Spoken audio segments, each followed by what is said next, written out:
Good morning, everyone, and thank you for participating in what I think is one of the most significant efforts that is being made to address violence, not just in our city, but across this, our footprint in this country. You know that it has been a difficult time when we experience the kind of loss due to violence that we have, but the City Council has approved and implemented programs, and we're here to talk specifically about one today. But, you know, I want to say something that's a little bit more personal. I've been in Charlotte a long time and have seen the city grow and change. And I want to recognize someone that you're not going to know very well, but should know. And her name is Carrie Graves. And I say that because when I was a student at Queens College and Carrie was at Dalton Village, she was a leader in this effort, where she tried to make sure that Dalton Village was a place that people could live. She registered voters, she talked to kids every day, and she was a fixture in this chamber, which was at the time across the street. So I just want to recognize Ms. Graves. We've been at this a long time, and I'm glad to see someone with the history to see the change coming, because that's the kind of change that you wanted, and that's the kind of change we're going to deliver. So I want to say welcome to this press conference and this briefing, but more importantly, I want to say to this community, we don't give up. We do not give up, and we are going to make a difference. And with that, I'd like to recognize Mecklenburg County's Chair, George Dunlap.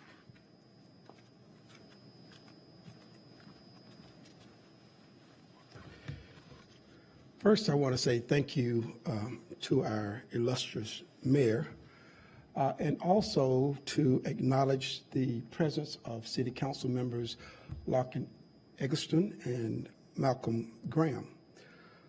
Good morning. Thank you for joining us for this special announcement. Thank you for your partnership as the City of Charlotte joins a long list of other cities across the United States working towards bringing an end to violence that plagues our community. You know, every time I look at the news and I hear a story about the death of some young person as a result of violence that occurs in our community, it really saddens me, because I think we can do better. In May, Mecklenburg County and the City of Charlotte announced the implementation of a new program which is designed to address violence that occurs along Beatties Ford Road and LaSalle Street corridors in West Charlotte. The Alternatives to Violence program, also known as ATV, is a violence interruption strategy designed to stop violence before it occurs by utilizing the assistance of trained community members to act as violence interrupters. Mecklenburg County and the City of Charlotte have collectively invested $500,000 to support this initiative. But the success of this program means more than any amount of funding that we could ever allot to support the program. But the success is even more important. Bringing an end to violence in West Charlotte will hopefully result in saving lives, and bringing an end to the violence will also help to reduce the scars of trauma that is perpetuated on the victims and their families, as well as the community at large. If we are successful in our efforts, both outcomes will make the investment priceless. That is why, on today, the day that we commemorate National Night Out, I am so pleased to participate in an announcement that will support a safer community for the residents of West Charlotte. And now, I will ask City Council Member Larkin Eggleston to come and share the great news that has brought us together today. Thank you.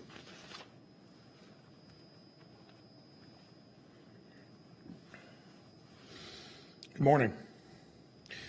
We're here today to start a new era of safety and security in the Beatties Ford Road corridor. We get to announce today that we've hired a site supervisor for our Alternatives to Violence program, as well as 2 violence interrupters and 2 outreach workers. There was a very competitive hiring process, and we've selected the team that's going to be leading this effort in the Beatties Ford Road area. It was a competitive process. We partnered with groups and individuals throughout our community, including Power 98, to make sure that we selected people who have trust, who can build rapport, and who can really make a difference in this corridor. We need people who can interrupt violence, who can cool down situations when they get too hot, who can change the social norms in a part of our city that's experienced far too much violence. We need candidates that are open to learning, building relationships, and making sure that they're in a position to make a difference when we need them, to prevent the violence that we see occurring day after day in our community. We also prioritize candidates who have a lived experience of violence. Our new staff members are here today, and we're going to meet them here just in a moment. Some of them you'll have more of a chance to meet on a personal level at our QC Fest community event on August 14th. Councilmember Graham's going to give you some more information about that when he comes up in a moment. But I get the pleasure of introducing our Alternatives to Violence site supervisor today. He's a Charlotte native who's also an author, motivational speaker, mentor, chaplain, restaurateur, and community activist. He'll lead our community effort to reduce violent crime, and he's someone who's been there himself, having served 21 years in prison on drug charges and having tragically lost 3 sons to gun violence. I won't tell his entire story. I'll leave that up to him. But it's my pleasure and honor to present our new site supervisor for the Alternatives to Violence program, Mr. Belton Platt.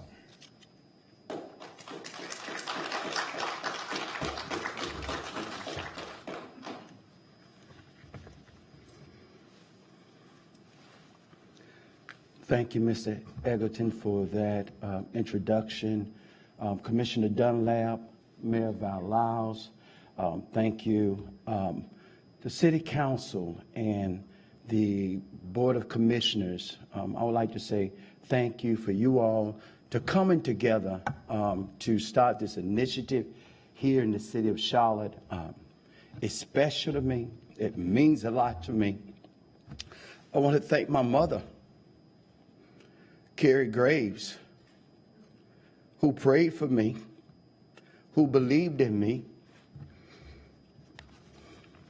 35 years ago, this man was in the courtroom right across the street, charged with 7 counts, with assault with a deadly weapon, with attempt to kill, inflicting serious bodily injury, and felony riots. 2 years after that, I was charged with conspiracy to distribute, with the distribution of cocaine, and stealing and converting to use government property. Both times when I was tried as Belton Money Rock Platt. I was a major drug dealer in the city of Charlotte. Everybody wanted me off the streets of Charlotte because of the things I did in my past life. Thank you, Mother, for praying for me, for believing in me, and for getting me here to this lectern today. I appreciate you. I thank my wife and my family and all the city officials, county officials that actually encouraged me to move forward in this position. I want to say this. I have blood in this. At the age of 5, I watched my dad try to murder my mother right in front of me. At that time, no one understood what took place in that 5-year-old boy that was standing in that door wanting to help his mother, but it was his dad trying to murder him. No one understood the trauma that I experienced that day, the hurt, the pain that I experienced that day. Coming into growing up and going to school, they didn't understand that teenager that was angry and mad, that was hardened, that was hurt, that was confused, because I didn't have a program like the Alternative to Violence program. My sons, 3 of them died while I was in prison. There was no program, Alternative to Violence.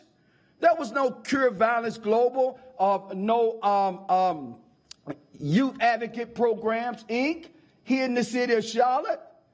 I believe with all of my heart that if we had something in place, I would call home from prison and ask my mother, I said, Ma, get my boys into counseling, get them a mentor, get them in a program. And all 3 of them died. That's why I say I have blood in this. I believe people can change. One of the core principles of Cure Violence is that they believe that people can change. One of the principles of Youth Advocates Program, Inc., they don't believe in turning down anybody. We're going, my team and I, we are men up here that have changed our lives for the better. Each one of them know that these positions that we have, we are putting our lives at stake. But it's worth it if we can stop one murder, if we can stop one kid from going the wrong way. We believe in this program. I would like to thank the county commissioners, the city of Charlotte, for coming together. And I believe because the top has come together, I believe it'll trickle down to the bottom. We cannot do this alone. Yes, I'm the site supervisor. I've been placed over the program. Our team, yes, they're going to work hard, willing to risk their lives, 1 o'clock, 2 o'clock in the morning, 3 o'clock in the morning, out there trying to interrupt violence, gun violence, and homicides in the city of Charlotte. But it's going to take all of Charlotte to make a difference. It's going to take the leaders coming together. It's going to take not just those on Beatties Ford Road, because what people don't understand, people will come from North Charlotte and kill somebody on Beatties Ford Road. People will live Beatties Ford Road and kill somebody on West Boulevard. So it's going to take everybody coming together to make a difference in this city and make sure this initiative that we're launching today, it be successful. We cannot do it alone. We need your help. We need every citizen here in the city of Charlotte. We need your help. I was just thinking the other day, and I was thinking about all the people that are moving here to the city of Charlotte from everywhere, from Boston, New York, Chicago, and all of this. Leadership, citizens of Charlotte, Mecklenburg County, listen. If we don't start now, Charlotte will become a Chicago. Charlotte will become a New York. So it's awesome that we're starting this program now. We can have things in place where we never become a Chicago or a New York. But it's going to take all of us working together, blood, sweat, and tears to make this initiative successful. Thank you.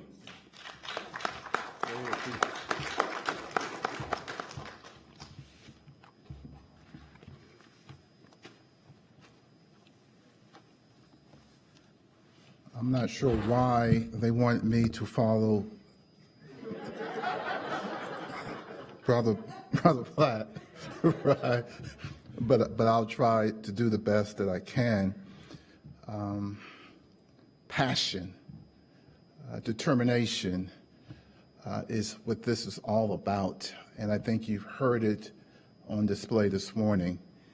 And so on behalf of the citizens of District 2 in general, and specifically those who live on Beatties Ford Road, let me be the first to welcome you to this new role. I think he is ideally suited to take on such an important position, one that will save lives, reduce incidents of violent crime in our community. He's been there. He understands the plight that many of our young folks are facing today.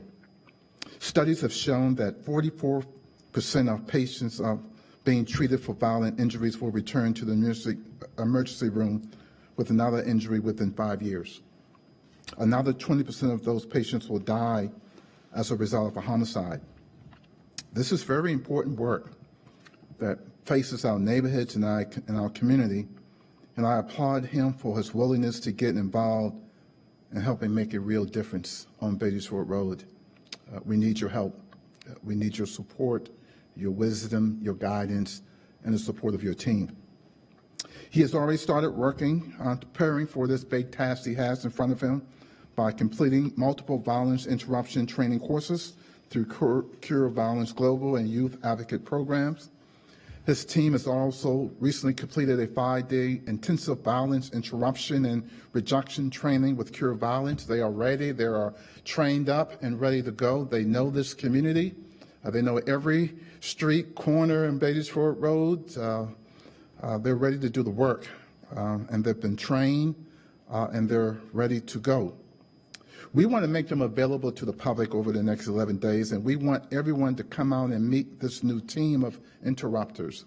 These are the guys that will be on the street, understanding who you are, where you are, and how they can help point you in a different direction. And I'm excited about this. I'm so excited that we're going to make this a big deal with a celebration around it.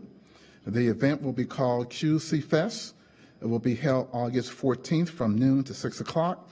There will be food trucks, shopping vendors, bouncing house, face painting, balloon animals, and live performances, all to celebrate a new beginning for Beatties Ford Road and this community.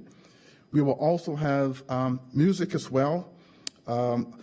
American Music Award winner Day 26, Grammy Award nominee Jay Holiday, and Ricky Barron and Colonel Loud. Also, Mally Mal, Malcolm Graham may perform as well. I'm not sure, Mr. Manager. I'm not see what you guys are paying. We invite everybody to come out. It will be held at the Northwest School of the Arts, and I hope to see everyone there. For more information about QC Fest, you can go to charlottenc.gov/QC Fest. Lastly, this is what we ask for from neighborhood leaders up and down the corridor. We want to be a part of the change of this community, not victims of it. We want eyes on the corridor looking out for our seniors. We want eyes on the corridors helping our youth. We want eyes on the corridor supporting our small businesses up and down Beatties Ford Road. So this initiative from the county, and I thank Commissioner Dunlap for his participation. I thank the city manager and others for getting us to this point today. And we turn this work, this important work, over to you and this team. I pray to God that he watches over you, that he covers you and your team, that he gives you the wisdom to reach out young people in this community. I'll be counting on you. I'll be working with you. And if I can ever be of any help to you, please let me know as your district representative. Again, QC Fest, charlottenc.gov/QC Fest, August 14th, Northwest School of the Arts. Come out and see Mally Mal. Thank you very much.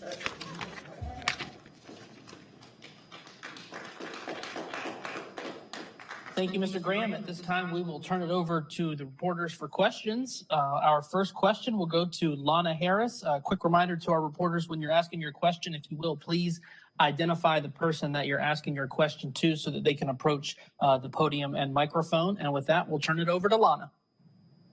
Yeah, thanks. So this question is for Belton. You mentioned having to be out overnight, potentially, to help stop whatever may be happening. What do you anticipate having to do? What is that training like? Could you repeat that question, please? Yeah. So you mentioned possibly having to be out at 1 a.m., 2 a.m., 3 a.m., whatever the need may be to help whatever the situation may be. And I'm wondering, what do you anticipate having to do? What are you guys trained to do in situations you're called out and what could be a potentially dangerous situation? Well, actually, we have been trained to interrupt violence, to mediate conflicts. We've been trained to identify hot spots and to actually connect with the community. I think you asked a question about being out that late. What are the dangers? Well, I guess we all know at nighttime, we usually say the freaks come out, but we know there's a lot of potential of violence and potential of all types of things happening at those times. What we do is we follow the data.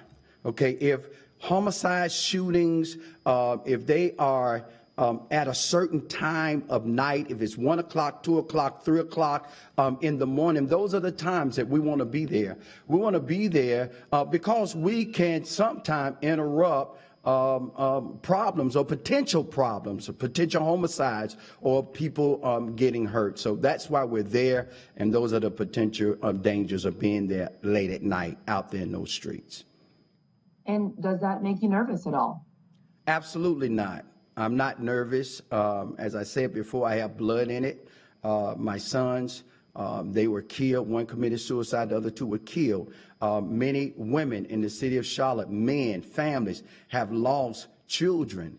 If I feared dying, I wouldn't be here. I believe it's a call on my life. I believe my life, everything that I've gone through brought me to this point. And so I'm ready. I'm excited. My team, they're ready and excited. I believe we've been trained properly. But I believe faith, hope, and love make the difference. Faith in God, hope that we can see a better future, and loving people and bringing that to the community as well. Our next question will go to Sarah Delia. Go ahead, Sarah. Thank you. I'm not sure who to best ask this question to, but I wanted to just get a little more details of how it works as far as, are you all being called to a scene, or are you already going to be out there? Or can you just provide a little more clarification of how people can access the program if they see something like a tense moment going on? Is there a number to call, or how does that work exactly? Good morning, Federico Rios with the Office of Equity.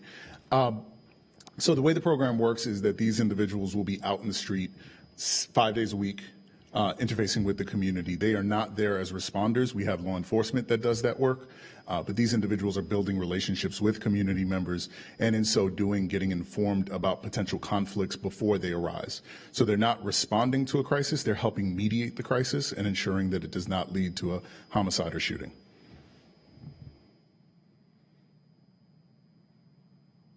Okay, our next question will go to Gina Esposito. Go ahead, Gina. Hey, good morning, everybody. I just wanted to get from Belton, what will your first day on the job be like out in the community, and how are you going to measure your success? The first day on the job, we will be actually canvassing the community, getting to know the residents there, the kids, the parents, grandparents, the guys hanging out on the corner, just getting to know the community, gaining the trust of the community. That's what we'll be doing the first day, actually passing out leaflets, letting them know why we're in their community, what we will be doing in the community, and to see if we can be of any service, to the community. That's what we've been. You had another part to that question. What was that other part? How are you going to measure your success there? Data. We will be keeping data. The Cure Violence Global Module is a data oriented program. We will keep data. We will keep data of the mediations, keep data of the different homicides, different things that well, I'm not going to say homicides because we're believing that there will be none, but we will keep data, ma'am. It's data oriented. Mm-hmm. Our next question will go to Jonathan Limehouse with the Charlotte Observer. Go ahead, Jonathan. Hey, I had a question about kind of the salary of the position, or just kind of the contract of it. Just, how much, or is this position like, how much is the person getting paid, or how much is that the general, just kind of like the salary? Jonathan, thank you for the question. I don't have solid numbers in front of me, but I do remember that the positions pay the site supervisor position pays in the mid 40s. The violence interrupter and outreach worker positions pay in the high 30s. And there are opportunities for increases year over year and incentives beyond that. And we can follow up with the actual numbers after this press conference. Our next question will go to Stephanie Escobar with Spectrum News. Go ahead. Hi, thank you.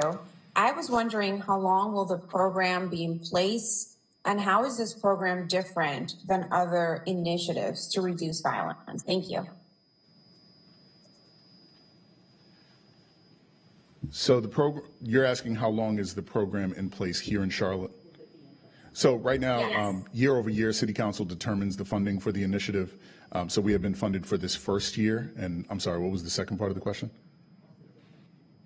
The second part was how will this initiative be different than other initiatives to reduce violence? So this is an evidence-based model that comes out of the Cure Violence Global organization based out of Chicago, Illinois. This is an initiative that has been implemented around the world, including places that I dare say have a much deeper violence issue than here, including El Salvador, Trinidad, Cali, Colombia, the Middle East. And so it has been successful in those contexts. Every place it has gone, it is adapted according to the specific needs of the individual community it is in. And so we believe that when applied to Charlotte, this will be a successful initiative. It has proven so in every community it has been placed in. Our next question will go to Ryan Pitkin. Go ahead, Ryan. Okay, sorry if someone mentioned this earlier. I don't know if this is what August 14th is the kickoff date, but when does this start exactly? When is that day one that was mentioned earlier? So again, thank you, Ryan, for the question. Based on the passion that you heard here tonight, I know that the initiative has really already started unofficially, but we will be kicking off the week prior to the 14th. So actually this week, individuals will be out, beginning to canvass, beginning to communicate, getting to know individuals, handing out phone numbers and other brochures that we have related to the program. And so officially the initiative starts today, but the groundwork, the big announcement is on the 14th. And so we'd love it for all those that can to please attend. Okay, we'll go back to Lana Harris. Go ahead, Lana. Thanks. So this one again is for Belton. So CMPD has said a few times that they have trouble at times getting the community to tell them information. So I believe, I understand you've been in this community for a while. I'm sure it requires a fair amount of street cred to get people to tell you information about any altercations before they escalate. So how do you anticipate to get that, or do you feel you already have some community trust to get started on that? Well, one of the requirements actually to be hired as a site supervisor or a violence interrupter or outreach worker, you have to have credibility in the community and suitability. So because we have credibility, that puts us in a position to gain the trust of the community and just developing relationships from day to day, and people knowing that you care, that you're actually there to help them. People will open up, to you as well. And then identifying key individuals that know you, know your life. We call them shot callers. Just having contact and relationship with them, they can also help us to combat, gun violence and the homicide. So we would use our credibility and the suitability in the community to do that.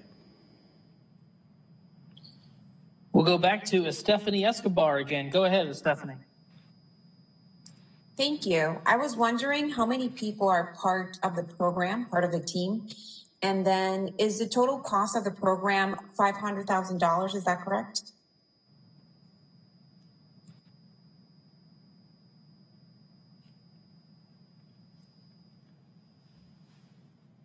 So the total cost for implementation in 1 year is $500,000.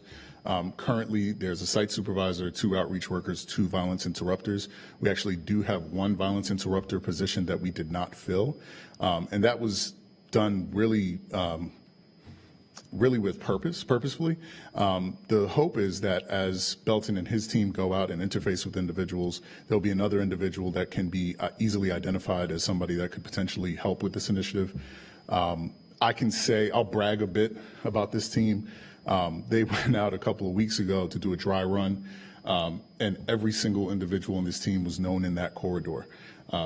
Belton and I had a debrief afterward, And it was amazing as they stopped at gas stations and in front of mini marts, in front of major thoroughfares.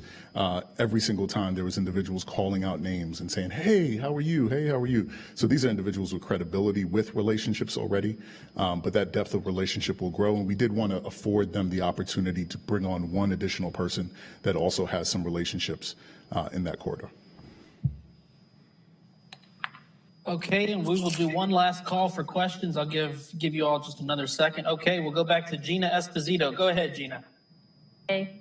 And is there also an opportunity to talk with these folks about getting them employment opportunities, maybe get them out of the situation that they're in if they are drug dealing or doing something like that? Can you talk a little bit about, I remember reading a little bit about that, about how there's more that you want to do to try to bring these people into a different place in their life? Well, thank you for that question, ma'am. Absolutely. One of the goals of our program and one of the things that we do, we connect youth and their families with job opportunities, with educational resources, mental health services, drug use services, and also basic needs services. So, yes, ma'am, we're there to try not only to interrupt violence, gun violence, and homicide, but also to build lives, to help people's lives to be better, to help people and connect them with the resources they need to be productive citizens and to change their lives. Okay, that'll be our last question for today. To our reporters on the call, a reminder, you can download today's press conference on the Dropbox link that we're going to send out to you. If you have additional questions or information that you'd like to get, please don't hesitate to send me an email directly, and we'll work on getting responses to you. We appreciate everyone joining.